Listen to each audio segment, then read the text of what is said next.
Good evening, everyone, and welcome.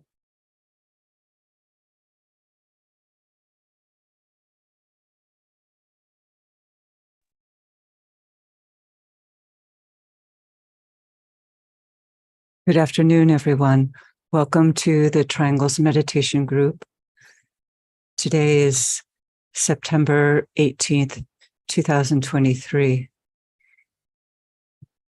And as we do each week, let's begin by taking a moment of silence to link up with all Triangles members throughout the world, and then follow that by a sounding of the noontime recollection.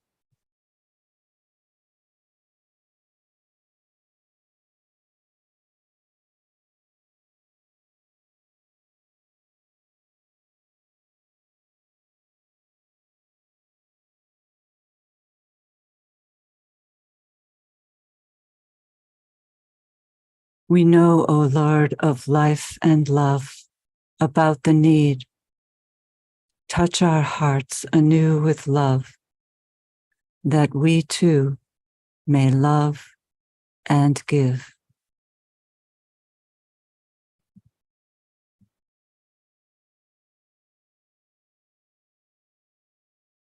So we'd like to extend a warm welcome to any of you who might be new to this webinar and to the work of Triangles. And we hope that through your participation, you will be encouraged to form a triangle. And if you're already a member of Triangles, we also welcome you to participate together in a meditative visualization in the support and strengthening of the Triangles network. This work in Triangles is a service activity, an outgrowth of the Arcane School, and was begun in 1937. So it's well established, but not so widely known. And the spread of the work can be undertaken by all of us through reaching out in our environment to open-minded individuals whom we think might be interested in participating. But also we can do our work in stimulating the network each day through our Triangles work, but also by taking moments throughout the day to visualize the network and to see it radiating with energies of light and love throughout all humanity. Through that means we not only serve the purposes of the plan, but we also serve to increase the magnetism and radiation of the Triangles network. So we can take those moments, and that might be the most effective means of spreading the work. So the actual daily practice is quite simple. It simply involves linking up with two other people. You don't have to do so at the same time or in the same locality. And you simply visualize a lighted triangle between the three of you. And when that link is established, you can connect then with the worldwide web of people who are also members of Triangles. And as that web is visualized, you sound the Great Invocation, which is a world prayer and a supreme vehicle for the release and distribution of spiritual energies into the environment. So it's a relatively simple and brief practice, which can be fit into any schedule. So we thank you all, those of you who are members of Triangles, for participating. And for those of you who are new, we encourage you to form a triangle. You can do so by placing your name in the chat box if you so choose. So as we do each week, let's begin with just a brief visualization.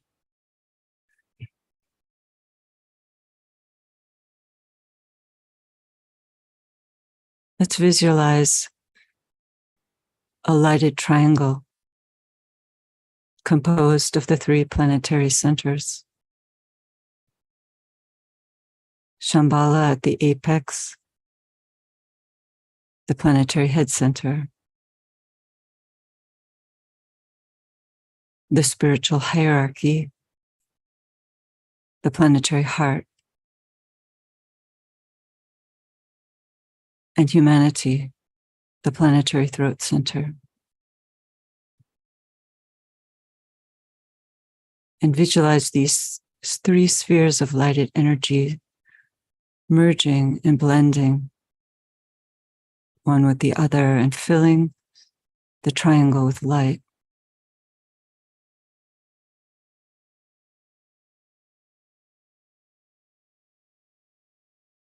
And in the center of that lighted sphere, we visualize a 5-pointed star, the star of the world teacher, blending east and west, past and future, radiating the energy of love wisdom.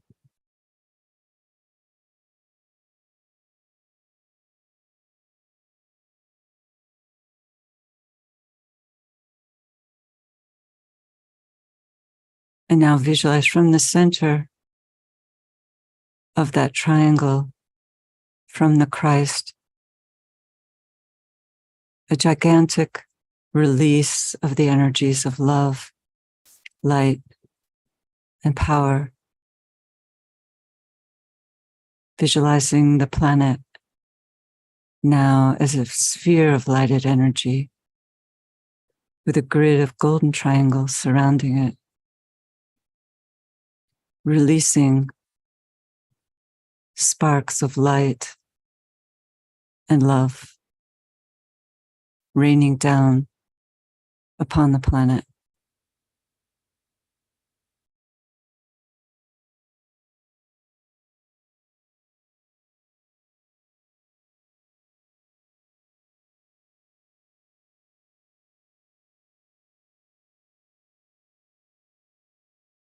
Radiance we are and power.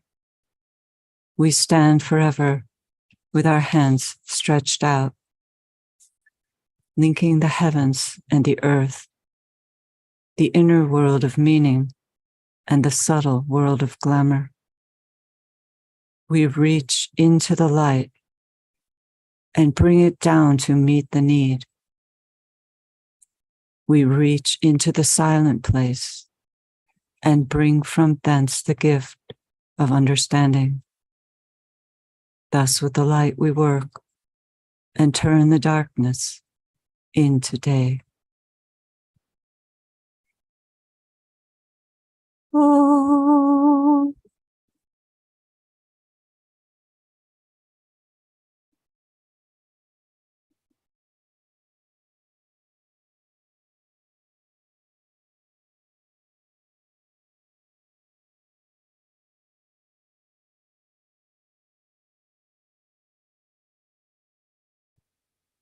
So after our meditation today, we're going to have 3 guests,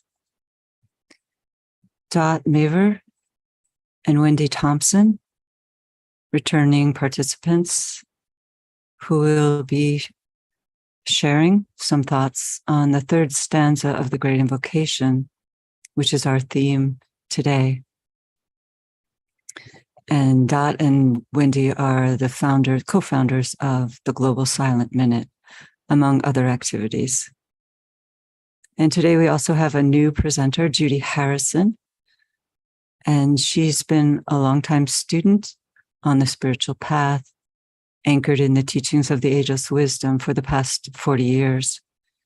And she's dedicated to world service, and she's involved with the consciousness as a group member of the economy of the one life through the 17 Sustainable Development Goals in conjunction with the 2025 initiative. And we have a special presentation by Judy because at the close of our Triangles meditation today, Judy will be signing the Great Invocation. And so that's a special gift that she's going to be sharing with us. And then at the close of today's webinar, she will also be signing, a passage from the Reappearance of the Christ to close our work today. So we hope you can all stay to see that beautiful work of hers.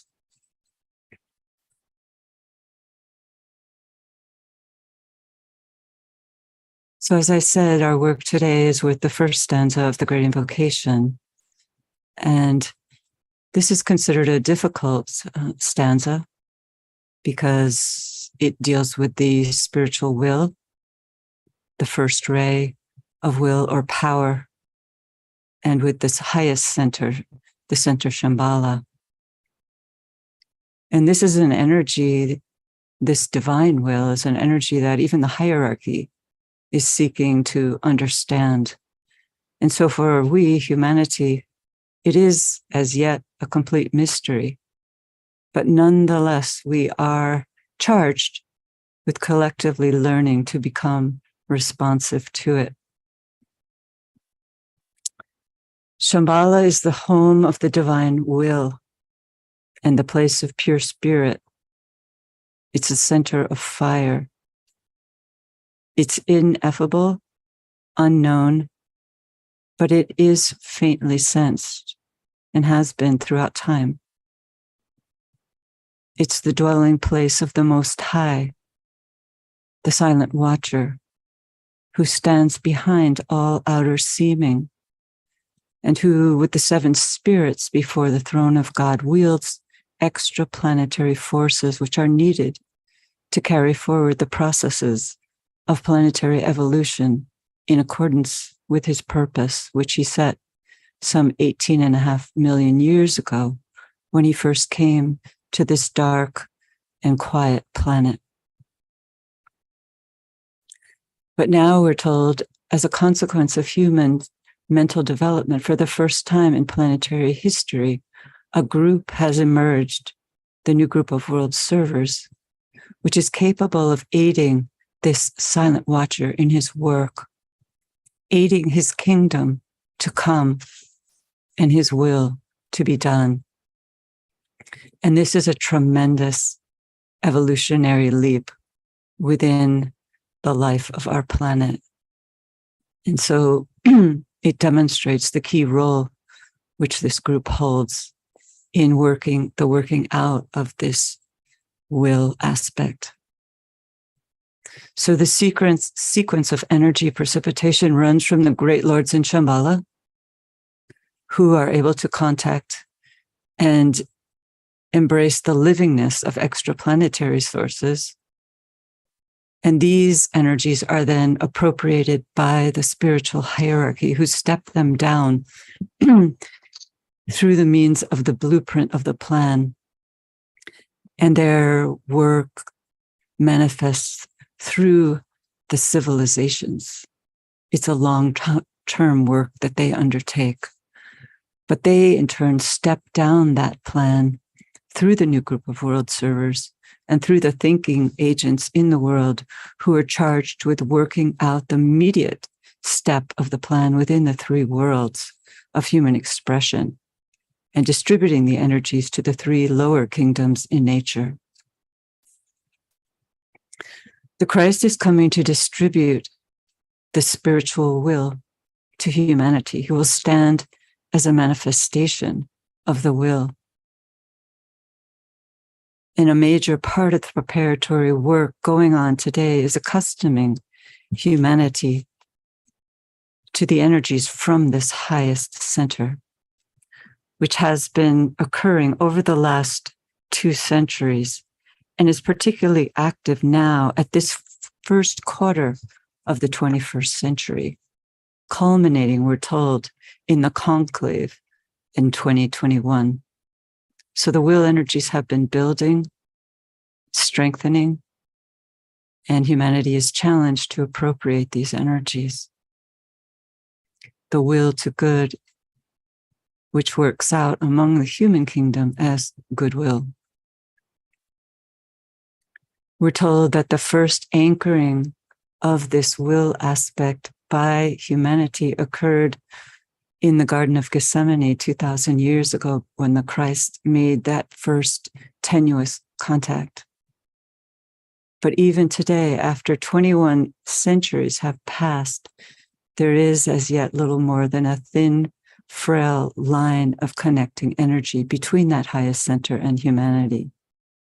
But even this tenuous thread is sufficient, we're told, for humanity to contribute to the task of driving evil back to the place from whence it came, and to thereby aid in releasing humanity from the terror which is stalking abroad. Will ends desire. It's a propulsive, driving force, stabilizing, clarifying, and finally destroying that which inhibits the manifestation of the plan. One of the difficulties today, we're told, facing the hierarchy is for the people of goodwill to recognize that part of the purpose of God which works out in the destruction of evil and its material consequences. This is hard for the good people of the world to understand and accept. And the Tibetan wrote that one of the difficulties posed by people who refuse such recognitions is that they act as a millstone around the neck of humanity, crippling true effort, and all the time whispering, "Let us love God and each other," but doing nothing but murmuring prayers and platitudes while humanity is dying. This is the situation from the perspective of the hierarchy. So let us set our goal and our intention to serve and spread love in our surroundings using our triangles meditation.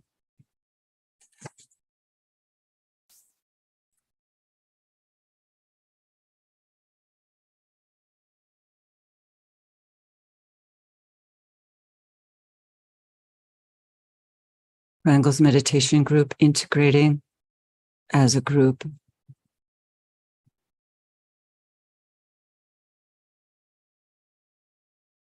Focusing ourselves on the mental plane at the center of the cross.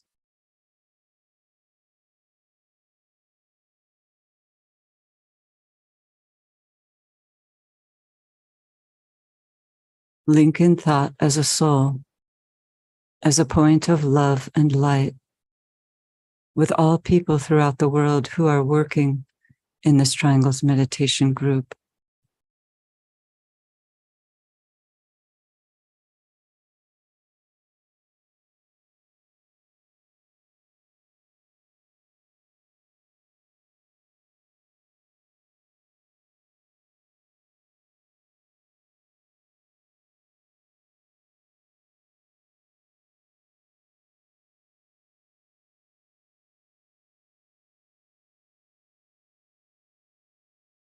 Projecting a line of lighted energy towards the spiritual hierarchy, we sound the affirmation of love.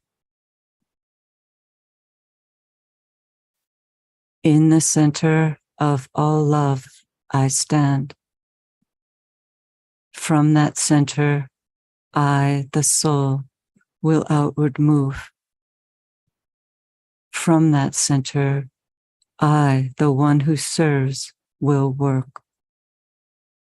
May the love of the divine self be shed abroad in my heart, through my group, and throughout the world.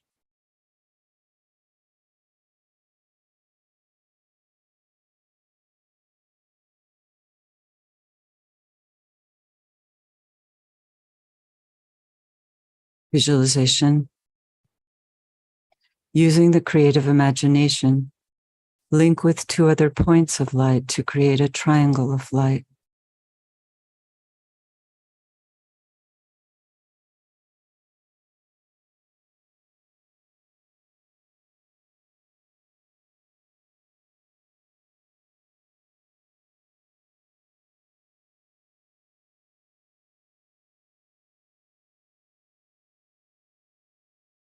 Visualize the triangle in which you are working as an essential part of the radiant worldwide triangles network.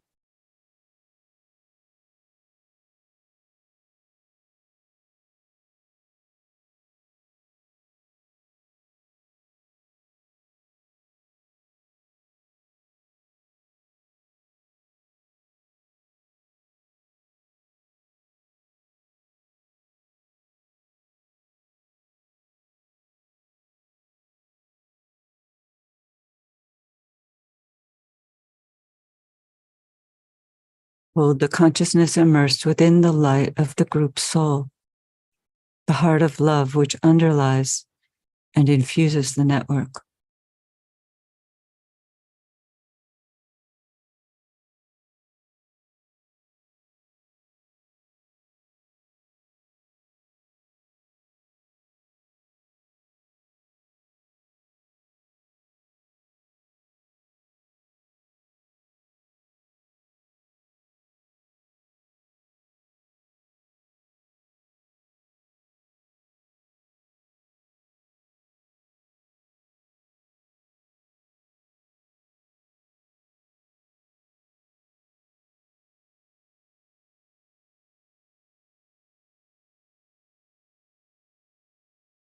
Lift the consciousness to the world teacher who stands as the heart of love at the center of the spiritual hierarchy and also at the heart of each triangle.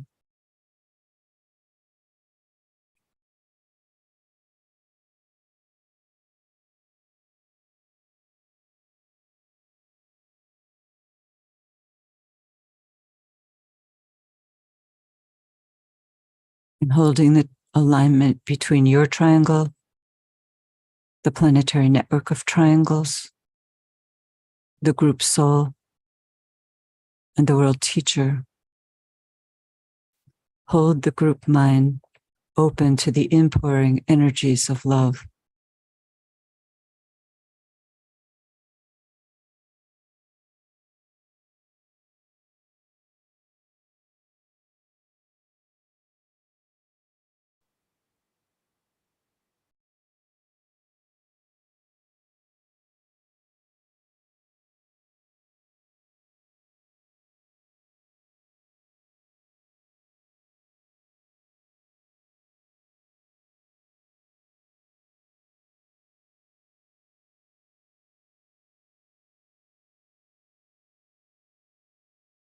Precipitation.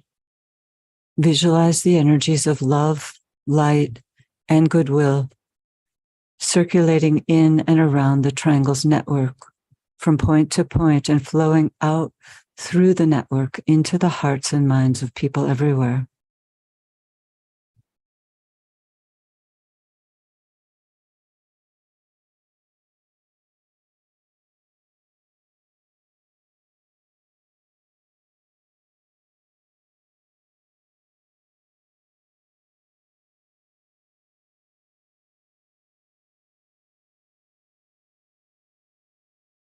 Visualize these energies unifying and eliminating all divisions within humanity, healing and transforming human consciousness, and establishing right human relationships.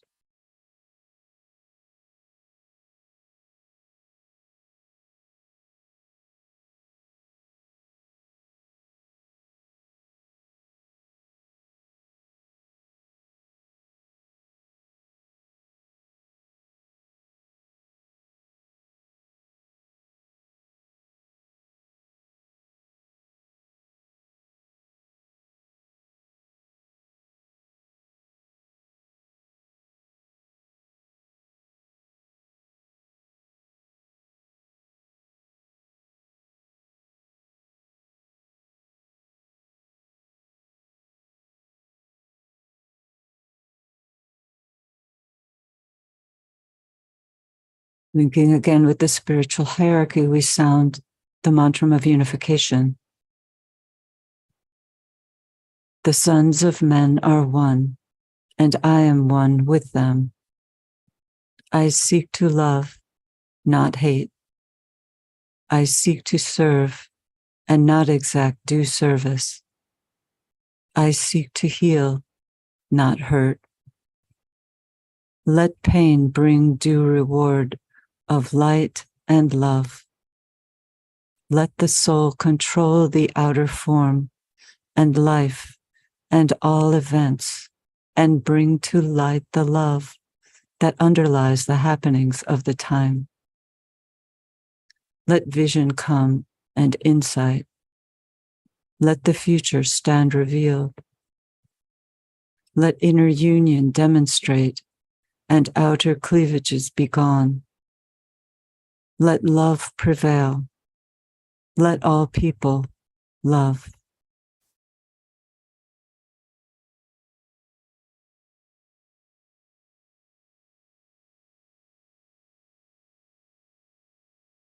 Visualize the whole planet alight with triangles. See new triangles being formed everywhere.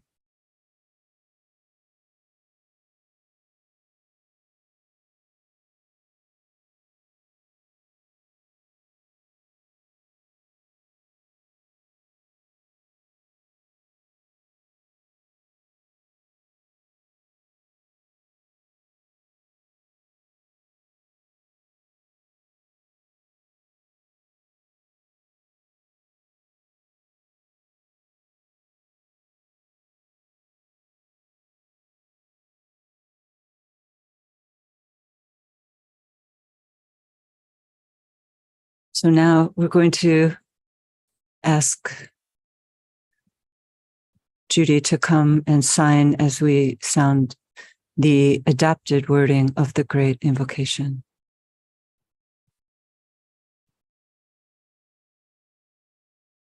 The Great Invocation.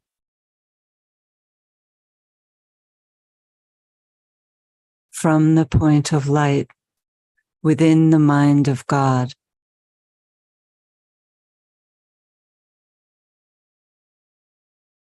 let light stream forth into human minds. Let light descend on earth. From the point of love within the heart of God, let love stream forth into human hearts. May the coming one return to earth. From the center where the will of God is known, let purpose guide all little human wills. The purpose which the masters know and serve. From the center which we call the human race, let the plan of love and light work out.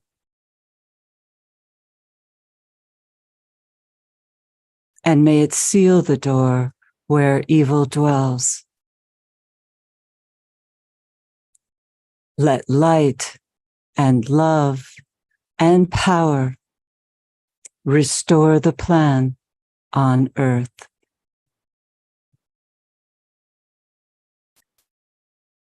Om.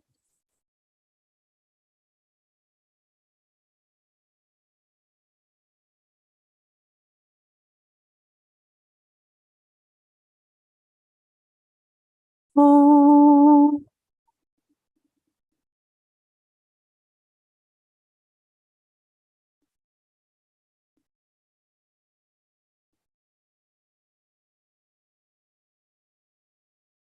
Om.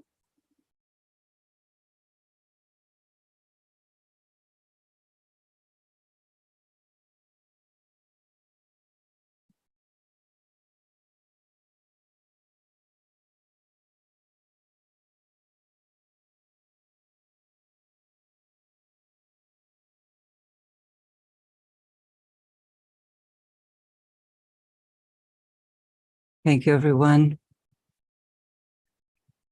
And now we would like to ask Judy to share a few words with us on signing as well as on the Great Invocation, third stanza.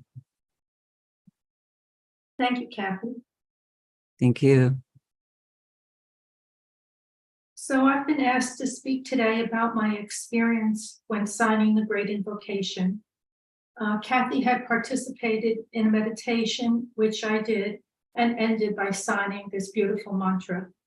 And she felt that she would like to share this experience with the group.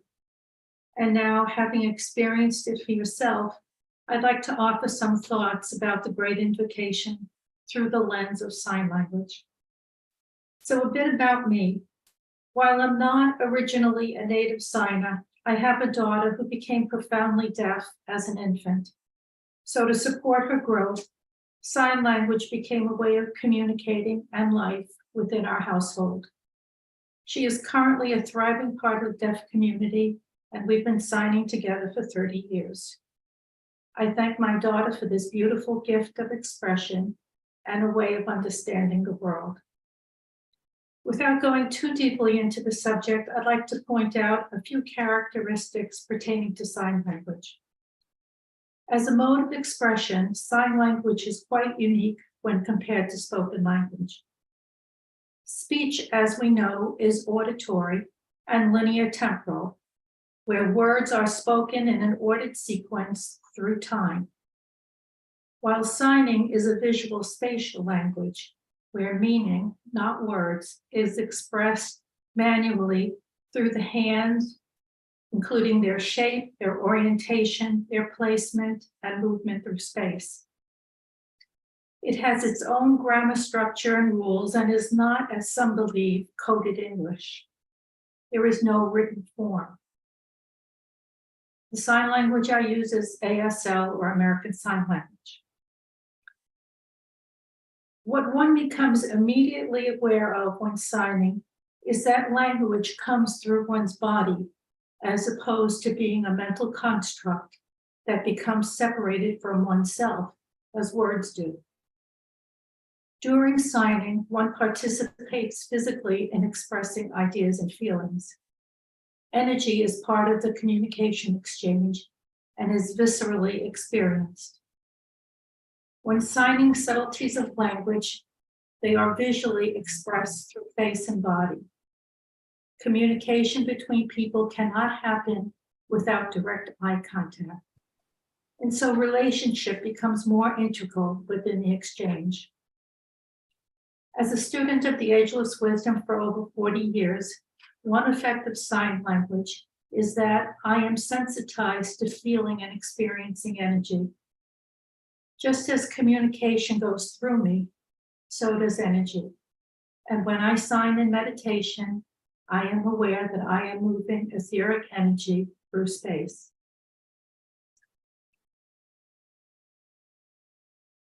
So now, considering the Great Invocation, how does sign language support invocation and evocation as presented in this great mantra?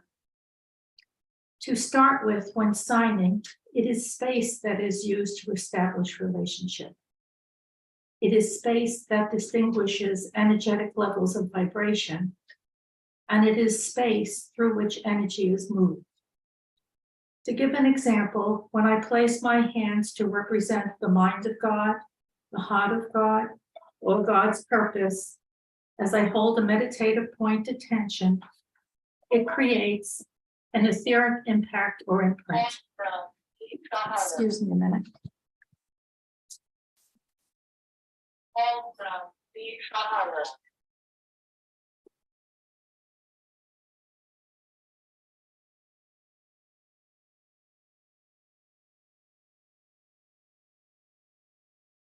So this is an experience energetically, where movement between different levels of vibration is experienced as energy released and energy flow. Additionally, when light and love or purpose is moved through the ethers, I experience that it both facilitates the exchange and helps to communicate an energetic relationship between these levels. In this case, between God, hierarchy, and man. As I communicate relationships through sign language, I also feel its effects, depending upon mine and the group's ability to hold the point of meditative tension as energy is moved through space. So not only do I experience this as the signer, but in alignment with the group, so do others. In telepathy and the etheric vehicle, we read that the entire universe is etheric and vital in nature, and all are found existing in space, which is an entity. The glory of man, this is a quote, lies in the fact that he is aware of space as the field of divine living activity, full of active, intelligent life forms, each placed in the etheric body of this unknown entity, each related to each other through the potency which is not only holding them together in being, but which preserves their position in relation to each other. That's page 178. So in many ways, signing while holding a meditative intent brings the meaning of this statement to life. Signing while meditating becomes a mudra and energy is registered. Through sign language, I embody not only the energy, but the exchange itself within a relationship. So, light streaming forth into the minds of men as an exchange of energy is felt as I step it down from the mind of God. Through sign language, I tangibly experience all that is being represented from multiple perspectives. So not only do I stand as God pouring forth, but also as humanity receiving. I am both poles, if you will. It is why I believe that I was impressed to express myself meditatively by signing the Great Invocation during the Leo full moon, since the signing medium could bring through the meaning behind the keynote, I am that, and that am I. Sign language, I believe, anchors energy and relationships within the ethers. While this can't be proved, it is my felt sense and experience that it is so. Another point is that sign language supports not only embodying, but also identifying as, since I become energetically through representation what I am communicating and who I am representing. During sign language, I am able to connect the inner subjective with the outer expression, since communication, as I mentioned, goes through me rather than from me. And finally, it challenges me to visualize as accurately as possible and to consider the nuances of what is being spoken of in order to correctly represent intent energetically. What does God's purpose look like? What does it feel like? How can I best show it? These are questions that I ponder before signing. This helps to grow thought forms, expand visualization skills, and enhance one's capacity to receive. In other words, it is a gift to aspirants and disciples, and it is a gift to me. Finally, I'd like to offer a deeper look into meaning and significance that are brought forth to me through signing the Great Invocation. For example, when signing the Mind of God, I realized that I had to include the sign for big or universal to more accurately represent God's mind. And furthermore, I realized that the point of light became alive where I touched the field, or as science would explain it, a quantum entanglement was experienced. That is, what I have come to understand by this is that the point brings forth the light wherever it is imagined, meaning that the light is everywhere and there for the relating. When I receive energy, I am using my centers to receive on behalf of humanity. My centers are also used when God is pouring forth. In this way, I am identifying with each through my centers and also registering relationship. Standing as both God and humanity, I experience oneness. The access or relationship between the two become the Antakarana. In EP2, we read, the attractive power of God's instinctual nature and its capacity to synthesize, to attract, and to blend cooperates with the unrealized potency of man's own nature and makes his eventual at-one-ment with God in life and purpose an inevitable, irresistible occurrence. When the energy of light, will, and love pouring forth to humanity through God's mind, heart, and purpose, I realize that this duality is held together etherically in a radiant magnetic relationship which is established. This becomes a bridge or the Antakarana. As I experience God pouring forth, there's an understanding that each stanza represents one of God's three aspects within the first ray. I have also realized that first men's hearts are filled with love, and then Christ, or the coming one, returns to earth. This indicates a need for preparation that I had not initially thought of when hearing the words alone. While signing, I have found myself impulsed to hold evil in its place where it dwells, and so I have begun to use the sign for permanent, one thumb pressing down upon the other. Doing so has left me with the sensation that I both affect and participate in an outcome. Again, I can't be sure, but I sense meditatively that I am manipulating etheric substance. As I sign, David life seems to be aroused by this communication modality of moving the ethers in space, and they seem to be strongly responsive to this communication. My last sharing around the meaning and significance that I have come to appreciate through signing the Great Invocation is that the two centers, Shambhala and humanity, held in relationship through light and love, feels one to be a template of the other. This is a visceral understanding of the statement, as above, so below, and adds another component to the relationship. I hope that through my sharing, your understanding of what is possible has been enhanced. In actuality, you don't need to sign to have these experiences. Rather, it's important to energetically feel the words you are expressing, vibrationally move with the energy, and visualize the thoughts that you speak. In closing, I'd like to thank Kathy and the Triangles Forum for inviting me to reflect on what I have come to experience and receive through signing the Great Invocation. This opportunity has given me greater clarity regarding the gifts of the Great Invocation by being able to step outside of my experience and look on it as a trained observer. So thank you. If you have Thank further- you. Thank you so much, Judy. I'm sure that everyone appreciated what you had to say about your experiences signing the Great Invocation. And we look forward to closing again with another manifestation of this incredible technique of working with energy. So thank you.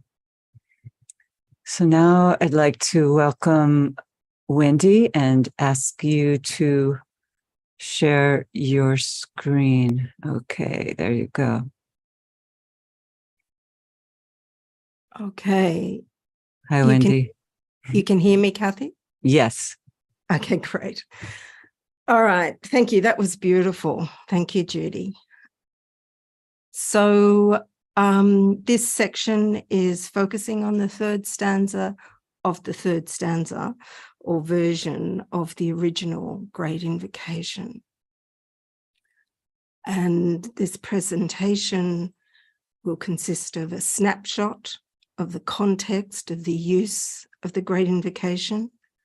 That'll be followed by a few words and images in relation to Shambhala, the center where the will of God is known, and a key idea about the secret of the will, and then how the will differs from desire, a brief look at anchoring, the anchoring of the first thread of divine will in humanity, why the will is needed today, and how we can cooperate through group use and understanding to strengthen the anchoring of the will through our use of the Great Invocation.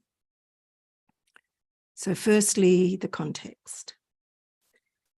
So we're focusing on the third stanza of the third version of the original Great Invocation. From the center where the will of God is known, let purpose guide the little wills of men, the purpose which the masters know and serve. And here's the entire third version of the Great Invocation, which we will be sounding at the end of this session. So the Great Invocation was given out in 3 versions or stanzas over 9 years, which included the earthly event of the second phase of the World War. So there's stanza 1 in 1936, stanza 2 in 1940, stanza 3, 1945. So briefly, the first stanza or version of the Great Invocation is a call to the forces of light and love through the agency of the spirit of peace, also known as the spirit of equilibrium. Its outstanding note was and is deep extraplanetary peace. And the spirit of peace is not an abstract concept, but a potent interplanetary agent of great power, who, among other functions, vitalizes the responsiveness of humanity via the hierarchy to the will of God. And hence the work of the spirit of peace is not just connected with love, but ultimately related to will. The second stanza or version of the Great Invocation, released in 1940, progressed the evolutionary journey through using the invocation as a demand, not a prayer, to invoke the forces of life through the agency of the Lords of Liberation. And as we evoke the Lords of Liberation, they will respond. This invocation has required humanity to participate in visualizing greater dimensions of freedom. And the third stanza, or version of the Great Invocation, was released 5 years later, 1945, with its focus on creating a circulatory flow between and among the 3 centers, Shambhala, hierarchy, and humanity, sealing the door where evil dwells and restoring the plan on earth. And we'll return to that at the end of this session. For this Great Invocation, 7 very ancient word forms were translated into understandable and adequate English for this version. It's interesting to note that stanza 1 of the Great Invocation has been used ever since 1425 by the hierarchy, though the Tibetan says it's 1,000 years older than that. The invitation for humanity to cooperate with the hierarchy in using the Great Invocation is relatively recent, from 1936 onwards. The Great Invocation is a world or universal invocation that voices the destiny and plan for humanity in the Aquarian age. It is Christ's own mantra for the Aquarian age. So Shambhala, which is spelt in a couple of different ways. The center where the will of God is known as Shambhala. It has a connection with the avatar of synthesis, and it is known as the place of peace. Also the spirit of peace in relation to his work with the deepest aspect of peace, its essence or fire. The highest of the triangle of the 3 planetary centers, Shambhala, stands with the hierarchy and humanity, but is it also a geographical location? In their travels through the Altai Himalayas, Helena and Nicholas Roerich, founder of the Yoga of Synthesis, both wrote about Shambhala, and Nicholas rendered into the art form of paintings images of Shambhala. In the words of the first Ray Master, Shambhala is called the indispensable site where the spiritual world joins the material. And just as books can serve as portals through to underlying realities, so too can the paintings. As we look at a few Nicholas Roerich paintings that have Shambhala in their title, experience what magnetically impresses you in relation to this energy of will emanating from Shambhala. And this painting on the screen is entitled Song of Shambhala. And this one, Way to Shambhala.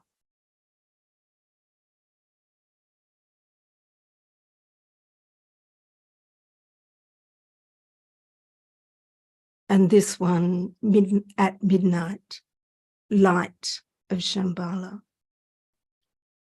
It is said that Shambhala must be found not geographically, but first of all in spirit, the highest and the deepest aspect of our identity.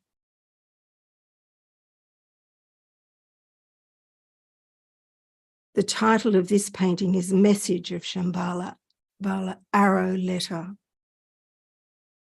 In the book New Era Community, it is asked, what are the signs of the time of Shambhala? And the signs of the time of Shambhala are the age of truth and cooperation. It is said that if we penetrate even in a small way into Shambhala, we will perceive a greater reality which causes the harp strings of humanity to vibrate. That's a beautiful idea, isn't it? Imagining the harp strings of humanity vibrating in harmonic resonance with Shambhala as one pure sound.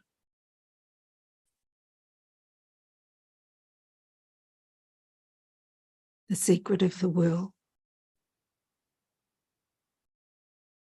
The secret of the will lies in the recognition of the divine nature of humanity. Imagine humanity as a whole, recognizing its essential divinity. In recognizing our true identity, we remember that we are spiritual beings who live simultaneously within the three worlds of spirit, soul, and personality. The secret of the will is also closely tied in with the recognition of the unconquerable nature of goodness and the inevitability of the ultimate triumph of good. The will can be mistaken for desire, but it differs from desire. The will is not determination. The will is not whipping up or stimulating desire so that it can be transmuted into will. The will is not an implacable, unshakable, immovable focusing of all energies in the need to triumph. And the enemies of the forces of light are adept at that. The will is not an iron fixation to stand steady and not yield to evil forces. These are aspects of desire, the strongest force in the world. The will has a quality of spirit, spiritual will. It is the distinctive feature of the Shambhala force.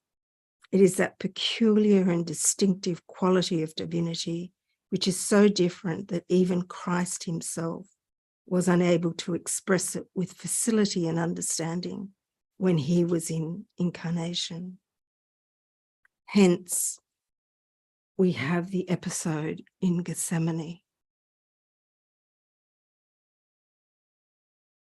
with the anchoring of the first thread of divine will. The Tibetan or Master Dwal Kul says that we are apt to forget that the crisis in the final hours of the Christ was not in those spent upon the cross, but during those spent in the Garden of Gethsemane, when his will, in agony and almost despair, was submerged in that of the Father and was summed up in this statement: Father, not my will, but thine be done. The Tibetan says that something new yet planned for from the very depths of time happened then in that quiet garden some 2,000 odd years ago.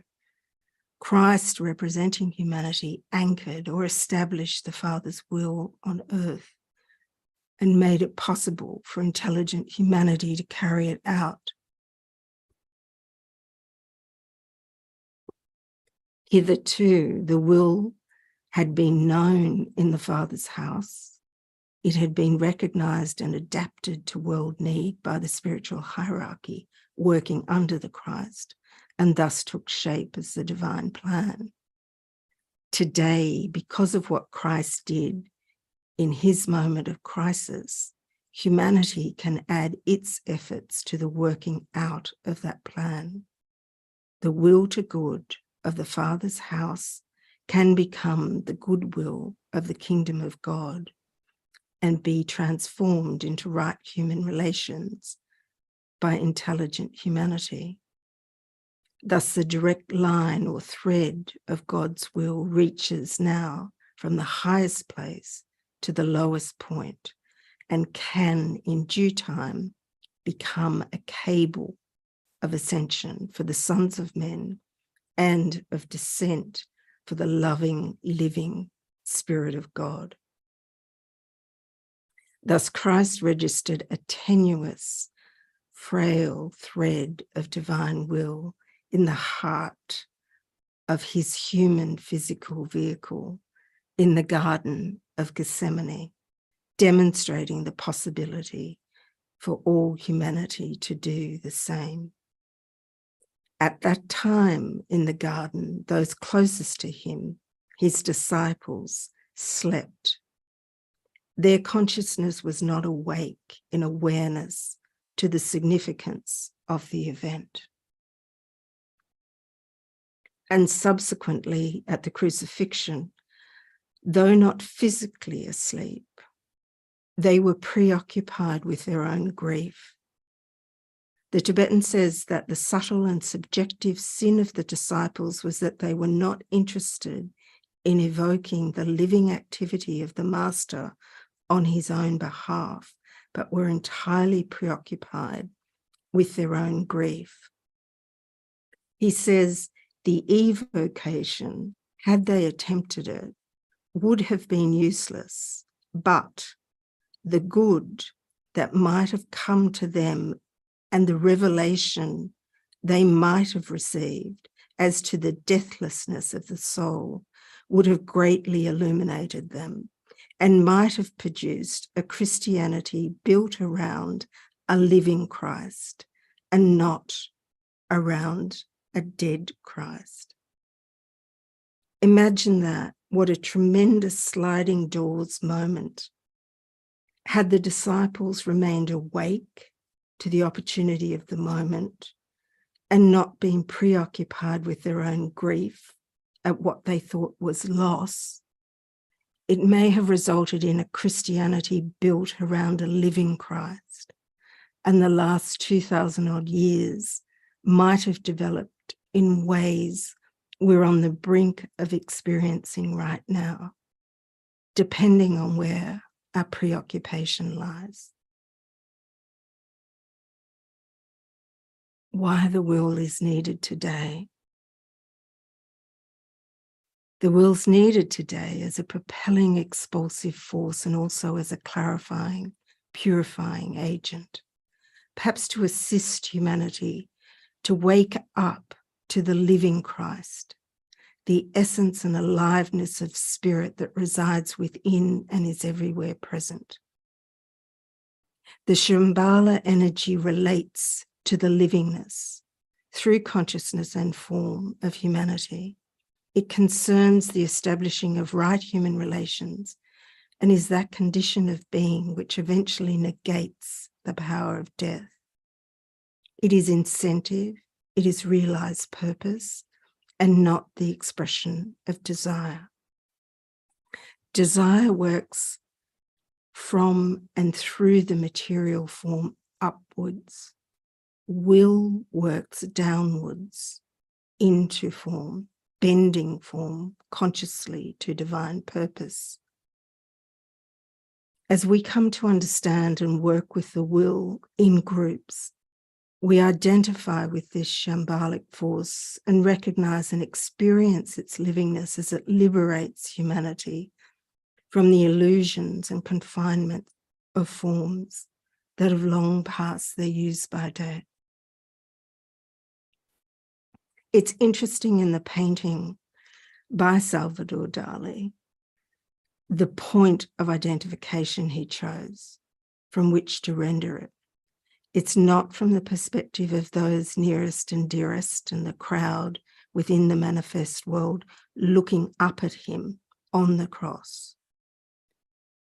It is from a point above, an otherworldly point, almost pendant in space, in the world, yet not of the world. Perhaps identified with Shambhala, the place of peace, the center where the will of God is known. It's almost as if Dali is rendering, to the degree one can through the medium of art, an image of what it might have been for the disciples if they had evoked the living activity of the Christ at this moment in his evolutionary journey. It's also interesting that Nicholas Roerich, as far as I'm aware, did not paint the crucifixion. He did, however, paint the living Christ, tirelessly continuing his work in this painting entitled Signs of Christ. Perhaps today we might consider our beautiful planet as a garden, a Gethsemane garden, as we strive amidst the challenge of the age to stay awake and alive in awareness to the tenets of the time of Shambhala, with our focus on truth and cooperation, will we identify with the will of God, the will of Shambhala. And finally, cooperating through group use and understanding to strengthen the anchoring of the will through our use of the Great Invocation. We are speaking about Christ's own mantra. We are actually speaking Christ's own mantra when we sound the Great Invocation. What a joy to cooperate with, as we stay awake to what is unfolding in this time and identify with the will of Shambhala. We need the strengthening of our identification with divine will at this time to assist with rebalancing of relationship between the three centers: Shambhala, hierarchy, humanity. The Great Invocation offers us this opportunity, and it is up to us to sound it as a demand, not a prayer. We have an opportunity weekly through triangles to do just that. And then we work daily with our triangles as part of the planetary network of triangles. The work is ongoing and making a difference. So let's take advantage of this triangles opportunity right now, knowing that the secret of the will lies in the recognition of the divine nature of humanity, knowing that the triangle in the Great Invocation, when we say, let light and love and power restore the plan on earth, is Buddha, light, the spirit of peace, love, the avatar of synthesis, power.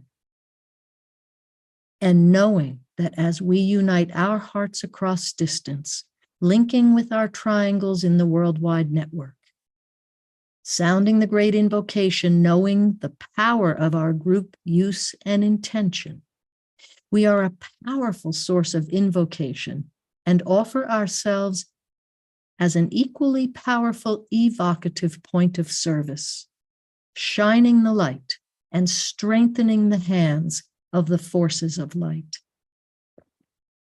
So we take just a moment and consciously identify with Shambhala, the center where the will of God is known.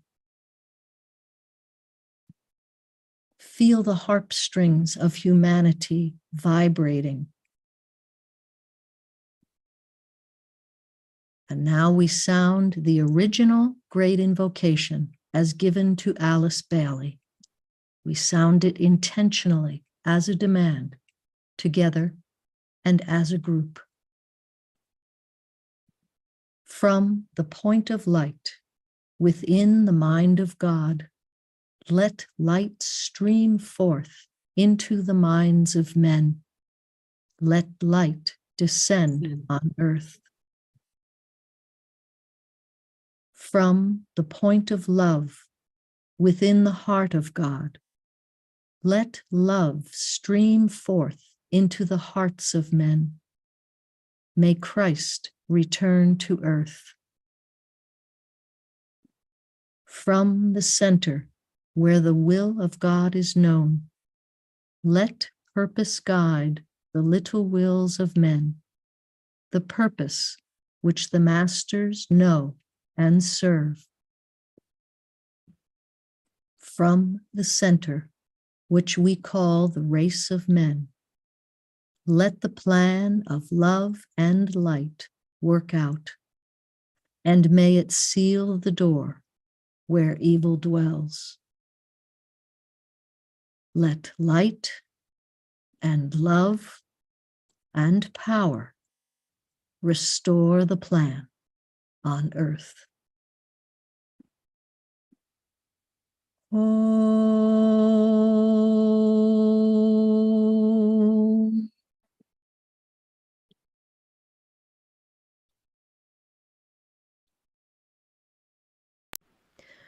Om.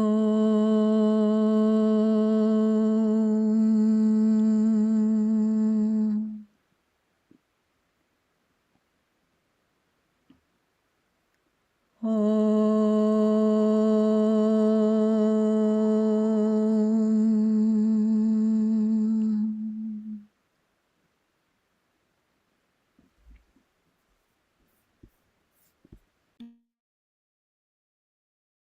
Thank you, Dot and Wendy, for that thoughtful presentation about the will aspect. It was very clear and potent. And now we'll post in our chat box the passage that Judy will sign for us now. And we'll close with this.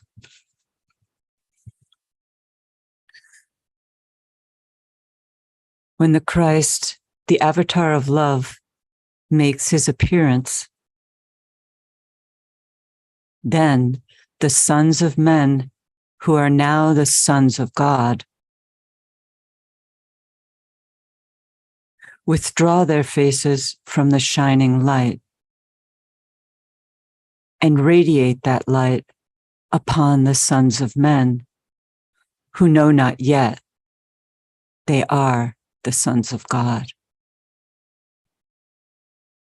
Then shall the coming one appear. His footsteps hastened through the valley of the shadow by the one of awful power.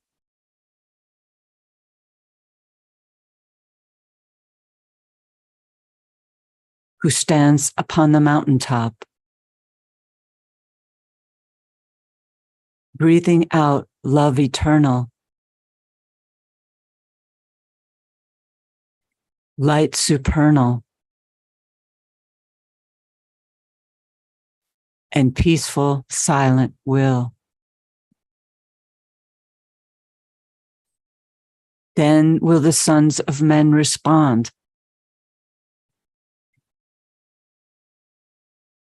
Then will a newer light shine forth into the dismal, weary vale of earth.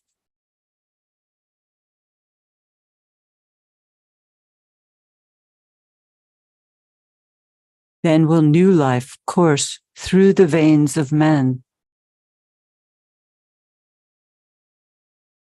And then will their vision compass all the ways of what may be.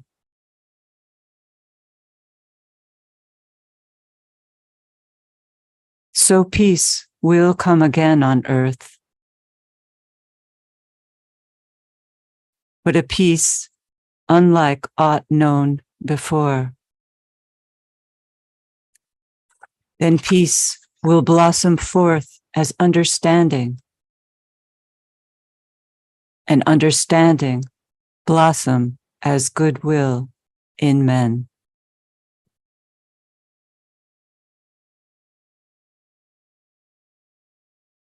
Oh.